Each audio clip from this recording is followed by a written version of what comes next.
IVM. It's story time. குருகுலம் நடத்திக்கிட்டு இருந்த ஒரு குரு ஏன் சிறைக்கு போனாருன்னு இந்த கதையில பார்க்கலாம். இது வரைக்கும் நம்ம சேனலுக்கு சப்ஸ்கிரைப் பண்ணலைன்னா உடனே சப்ஸ்கிரைப் பண்ணி பக்கத்தில் இருக்கிற பெல் பட்டனை கிளிக் பண்ணுங்க. இந்த கதைகளை இப்போ நீங்கள் ஸ்டோரி டைம் தமிழ் யூடியூப் சேனல்லையும் IVM பாட்காஸ்ட் ஆப்லையும் மற்ற ஆடியோ தளங்களிலும் கேட்கலாம். ஸ்டோரி டைம் தமிழ் சேனலுக்காக உங்களுடன் ரவிசங்கர் பாலச்சந்திரன். கதையை கேட்கலாம் வாங்க. கொல்லிமலையோட அடிவாரத்தில் ஒரு பெரிய குருகுலம் இருந்துச்சு. அபிலானந்தாங்கிற துறவி தான் அந்த குருகுலத்தை நடத்திக்கிட்டு இருந்தாரு. அந்த குருகுலத்தில் கல்வி மட்டும் இல்லாமல் போர்க்கலைகளையும் அவர் கற்றுக் கொடுத்துக்கிட்டு இருந்தாரு. நல்ல கல்வியையும் போர்க்கலைகளையும் ஒரே இடத்துல கற்றுக்க முடியுங்கிறதுனால பல நாட்டு இளவரசர்களும் அந்த குருகுலத்தில் சேர்றதுக்கு ஆர்வம் காட்டினாங்க. இளவரசர்கள் மட்டும் இல்லாமல் இராணுவத்தில் சேரணும் அப்படிங்கிற ஆர்வம் இருக்கிற இளைஞர்கள், பல நாட்டு தளபதிகளோட பையனுங்க, சேனாதிபதியோட பையனுங்க, இவங்க எல்லாரும் கூட அந்த குருகுலத்தை தேடி வந்து படிக்க ஆரம்பிச்சாங்க. அப்படி வர்ற மாணவர்களை கொண்டு விடுறதுக்கும் கூட்டிக்கிட்டு போறதுக்கும் காவல் வீரர்கள் பாதுகாப்புக்கு வர ஆரம்பிச்சாங்க. அதனால அந்த குருகுலத்துல காவல் வீரர்களோட நடமாட்டம் இருந்துகிட்டே இருந்துச்சு. அபிலானந்தாவோட குருகுலம் அமராவதின்னு ஒரு சின்ன நாட்டோட எல்லைக்குள்ள இருந்துச்சு. அபிலானந்தாவுக்கு இப்ப ரொம்ப வயசாயிடுச்சு. அதனால அவரே நேரடியா மாணவர்களுக்கு கத்துக் கொடுக்காம அவரோட சீடர்களை வச்சு கத்துக் கொடுக்க ஆரம்பிச்சாரு. தன்னோட வாழ்க்கையில பெரும் பகுதிய இளவரசர்களுக்கும் தளபதிகளுக்கும் சேனாதிபதிகளுக்கும் கல்வி கத்துக் கொடுக்கறதுலேயே செலவழிச்சது அபிலானந்தாவுக்கு ஒரு பக்கம் பெருமையா இருந்தாலும் இந்த சமுதாயத்துக்கு தாம் பெரிய அளவில் ஒன்றும் செய்யல அப்படிங்கிற ஏக்கமும் அவருக்கு இருந்துகிட்டு இருந்துச்சு.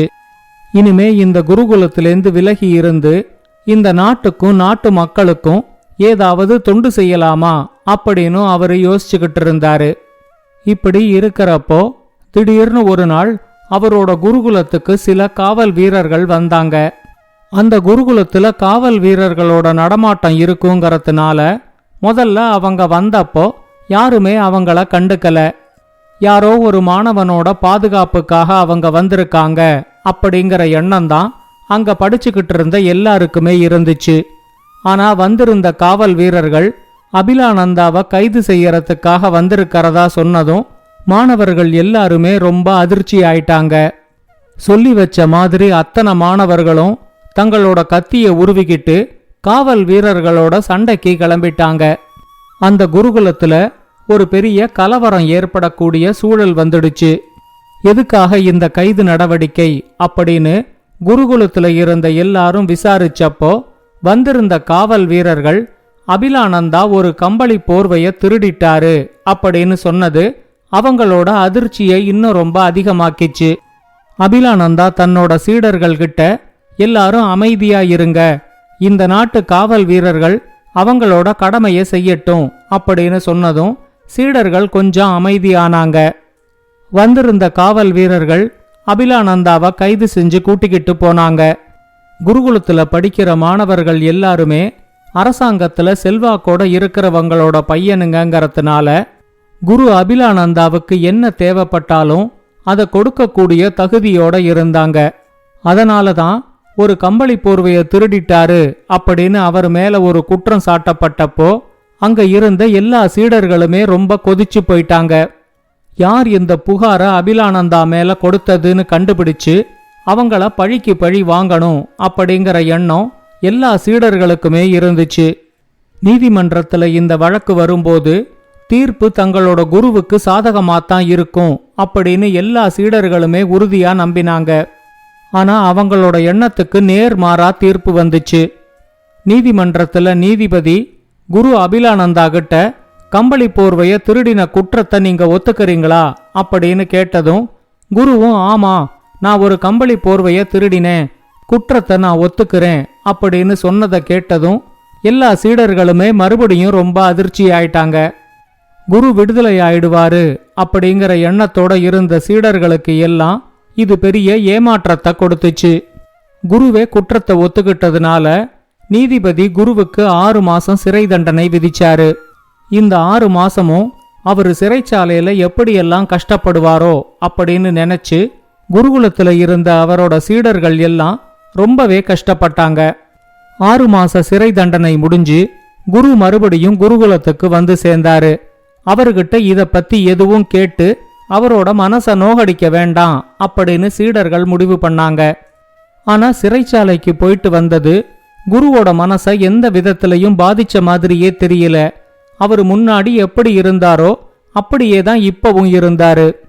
இது நடந்து கொஞ்ச நாள் கழிச்சு மறுபடியும் அந்த குருகுலத்துக்கு சில காவல் வீரர்கள் வந்து இந்த தடவை குரு ஒரு குடைய திருடிட்டாரு அப்படின்னு சொல்லி மறுபடியும் அவரை கைது செஞ்சு கூட்டிக்கிட்டு போனாங்க. மறுபடியும் நீதிமன்றத்துல குரு தன்னோட குற்றத்தை ஒத்துக்கிட்டதுனால நீதிபதி அவருக்கு 6 மாச சிறை தண்டனை கொடுத்தாரு. அந்த குருகுலத்துல இருந்த சீடர்களால தான் குருவை புரிஞ்சுக்கவே முடியல. குரு ஏதோ ஒரு சதிச்செயல்ல மாட்டிக்கிட்டு இருக்காரு, அவரை எப்படியாவது நாம காப்பாத்தணும் அப்படிங்கிறது தான் இப்ப சீடர்களோட நோக்கமா இருந்துச்சு. குரு தனக்கு வேணும்னு கேட்டா தங்கத்தையும் வெள்ளியையும் வைர வைடூரியங்களையும் குருகுலத்துல கொண்டு வந்து குவிக்கிறதுக்கு அவரோட சீடர்கள் தயாராத்தான் இருந்தாங்க. ஆனா குரு ஏன் இப்படி செய்யறாருன்னு தான் அவங்களுக்கு ஒன்னும் புரியல. இந்த தடவையும் 6 மாசம் சிறைச்சாலையில கழிச்சதுக்கு அப்புறம் குரு மறுபடியும் தன்னோட குருகுலத்துக்கு வந்தாரு. ஆனா வெளியே வந்த கொஞ்ச நாள்லயே மறுபடியும் ஒரு சில்லறை வழக்குல மாட்டிக்கிட்டு திரும்பவும் அவரு சிறைச்சாலைக்கு போயிட்டாரு. இதனால அந்த பகுதியில இருந்த மக்கள் அவரோட சொந்த பேரான அபிலானந்தாங்கரத்தை பயன்படுத்துறத விட்டுட்டு எல்லாரும் அவரை குற்றகுரு அப்படின்னு கூப்பிட ஆரம்பிச்சாங்க. இந்த புது பேரு சீடர்களுக்கு ரொம்ப அவமானமா இருந்துச்சு. ஆனா குரு இந்த புது பேரையும் ஏத்துக்கிட்டு அதையும் ரொம்ப எளிதா கடந்து வந்துட்டாரு. அடுத்து வந்த 5 வருஷமும் இதே மாதிரி அவர் 6 மாசம் சிறைச்சாலைக்கு போறதும் விடுதலையாகி வந்த உடனே மறுபடியும் ஏதாவது ஒரு வழக்குல சிக்கி திரும்பவும் சிறைச்சாலைக்கு போறதுமாவே இருந்துச்சு. இப்ப சீடர்களும் அவரோட செயலை ஏத்துக்கிட்டு இருந்தாங்க. குருவுக்கு மத்தவங்களோட சின்ன சின்ன பொருள்களை திருடுற ஏதோ ஒரு நோய் இருக்கு, அந்த நோயோட தாக்கத்துல தான் அவர் இத மாதிரி திருடி மாட்டிக்கிறாரு அப்படின்னு சீடர்களும் இப்ப புரிஞ்சுகிட்டு இருந்தாங்க. இப்படி இருந்தப்போ திடீர்னு ஒரு நாள் குருவோட உடல்நிலை பாதிக்கப்பட்டுச்சு. அவர் குருகுலத்திலேயே சிகிச்சை எடுத்துக்கிட்டு முழு ஓய்வுல இருந்தாரு. குரு முழு ஓய்வுல இருக்கிறது அவரோட சீடர்களுக்கும் கொஞ்சம் நிம்மதியாவே இருந்துச்சு. இனிமே குரு எங்கேயும் போய் திருடி எந்த வழக்குலையும் மாட்டிக்கிட்டு சிறைக்கு போகணுங்கிற அவசியம் இருக்காது அப்படின்னு அவங்க கொஞ்சம் நிம்மதியா இருந்தாங்க. ஆனா சிகிச்சை எடுத்துக்கிட்டு இருந்த குருவை பார்க்கறதுக்கு அந்த நாட்டு ராஜாவும் நீதிபதியும் வர்றதா தெரிஞ்சதும் சீடர்களுக்கு இப்ப கொஞ்சம் ஆச்சரியமாயிடுச்சு. இந்த நீதிபதி தான் ஒவ்வொரு தடவையும் குருவுக்கு 6 மாசம் சிறை தண்டனை கொடுத்தவரு அப்படிங்கறதுனால சீடர்களுக்கு அவர் மேல ரொம்ப கோபம் இருந்துச்சு. ராஜாவும் நீதிபதியும் குருகுலத்துக்கு வந்தப்போ சீடர்கள் எல்லாரும் ராஜாவுக்கு மட்டும் நல்ல வரவேற்ப கொடுத்தாங்க. யாருமே நீதிபதிய கண்டுக்கவே இல்ல. இத ராஜாவும் கவனிச்சுக்கிட்டே தான் இருந்தாரு. 2 பேரும் குருவோட உடல்நிலைய பத்தி விசாரிச்சுட்டு அவரை வணங்கிட்டு அங்கேருந்து கிளம்பும் போது ராஜா அந்த சீடர்களை எல்லாரையும் வர சொன்னாரு.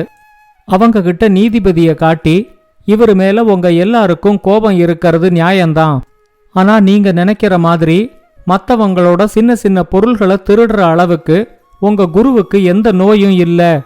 5 வருஷத்துக்கு முன்னாடி இந்த நாட்டுல எக்கச்சக்கமான குற்றச் செயல்கள் நடந்து சிறைச்சாலை முழுக்க திருடர்களும் கொள்ளைக்காரர்களுமா இருந்தாங்க. இந்த நாட்டுக்கும் நாட்டு மக்களுக்கும் ஏதாவது ஒரு விதத்துல பயனுள்ள சேவையை செய்யணும் அப்படிங்கிற எண்ணம் உங்க குருவுக்கு இருந்துச்சு.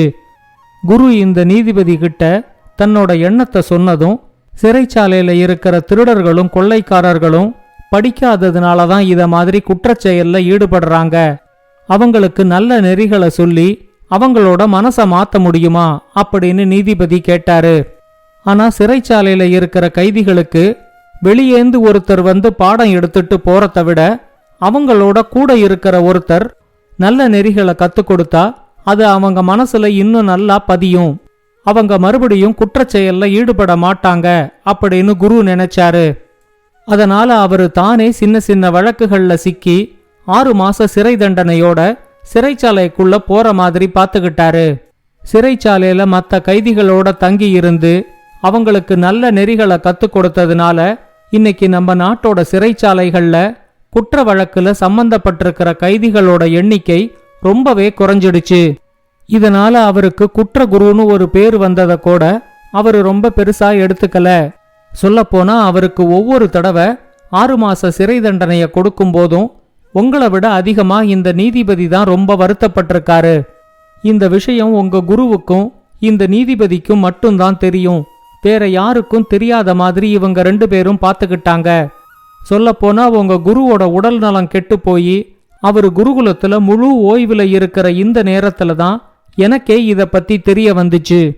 குரு கொஞ்சம் உடல் நலம் தேறினதும் இந்த நாட்டிலேயே ரொம்ப உயர்ந்த விருதான சிறந்த குடிமகனுக்கான விருதை குருவுக்கு கொடுக்கறதா நாங்க அப்பவே முடிவு பண்ணிட்டோம். உங்களுக்கெல்லாம் உங்க குரு மேல இருந்த எண்ணத்தையும் இந்த நீதிபதி மேல இருந்த எண்ணத்தையும் மாத்துறதுக்கு எனக்கு இப்பதான் ஒரு வாய்ப்பு கிடைச்சது அப்படின்னு ராஜா சொன்னாரு. அப்பதான் அங்க இருந்த சீடர்களுக்கு தங்களோட குரு சிறைச்சாலையையும் ஒரு குருகுலமா மாத்தி இருக்காரு அப்படிங்கிற உண்மை புரிஞ்சிச்சு. அவரு தங்களுக்கெல்லாம் கத்துக் கொடுத்ததை விட திருடர்களுக்கு கத்துக் கொடுத்து அவங்கள நல்வழிக்கு கொண்டு வந்ததுதான் இன்னும் ரொம்ப உயர்ந்த செயல் அப்படின்னு எல்லா சீடர்களுமே ஒத்துக்கிட்டாங்க. இந்த கதையை பத்தின உங்களோட கருத்துக்களை ஸ்டோரி டைம் தமிழ் யூடியூப் சேனல்லையும் பாட்காஸ்ட்லையும் பின்னூட்டத்தில் கமெண்ட்ஸா பதிவு பண்ணுங்க. இது மாதிரி பல பாட்காஸ்டுகளை கேட்க ivmpodcast.com இணையதளத்துக்கு வாங்க, இல்ல IVM பாட்காஸ்ட் ஆப்பை டவுன்லோட் பண்ணுங்க. இந்த கதை உங்களுக்கு பிடிச்சிருந்தா லைக் பண்ணுங்க, கமெண்ட் பண்ணுங்க, ஷேர் பண்ணுங்க. மறக்காம ஸ்டோரி டைம் தமிழ் சேனலை சப்ஸ்கிரைப் பண்ணுங்க. அப்படியே பக்கத்துல இருக்க அந்த பெல் ஐகானை கிளிக் பண்ணுங்க.